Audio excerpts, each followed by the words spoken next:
this treaty, a crime committed in any of these two countries cannot go unnoticed by these countries.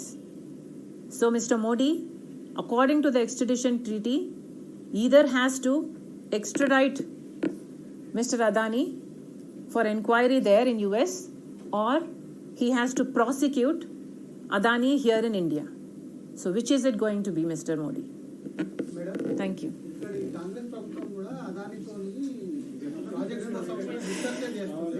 CM కలిసారు, మంత్రులు కలుస్తున్నారు, అదాని పెట్టుబడులు పెట్టమని అంటున్నారు. ఇక్కడ ఏర్పాటు చేయబోయే స్కిల్ యూనివర్సిటీకి కూడా 100 కోట్లు ఆయన అదాని విరాళం ఇచ్చింది. ఎట్లా చేయకూడదు. రేవంత్ అన్న గారికి as a colleague I'm suggesting Adani గారిని బ్లాక్ లిస్ట్ చేస్తే ప్రజలు హర్షిస్తారన్నది మా ఒపీనియన్. గతంలో బాలకృష్ణ మా చెల్లెపైన తప్పు ప్రచారం చేయించారని చెప్పేసి జగన్మోహన్ రెడ్డి ఒక వీడియో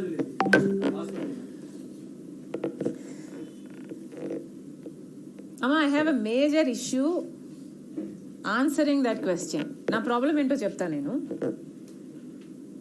మేము ప్రజా సమస్య మీద ఒక పోరాటం చేస్తాం, లేదా ఒక ప్రెస్ మీట్ పెడతాం.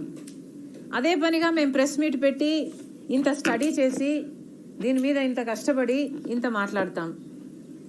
తీరా మీరేమో అంత సబ్జెక్ట్ అయిపోయాక ఇలాంటిది ఏదో ఒక ప్రశ్న అడుగుతారు.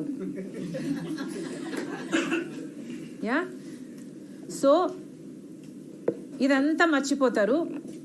మీరు హైలైట్ చేసే ఏకైక విషయం ఏమిటి అంటే, నేను జగన్మోహన్ రెడ్డి గారి మీద ఏం చెప్పాను, నేను జగన్మోహన్ రెడ్డి గారిని ఖండించాను.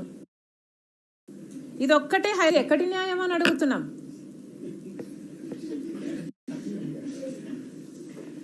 మేము మమ్మల్ని సాక్షి టీవీ ఎలాగో కవర్ చేయదు. సాక్షి ఛానల్, సాక్షి టీవీ, సాక్షి మీడియా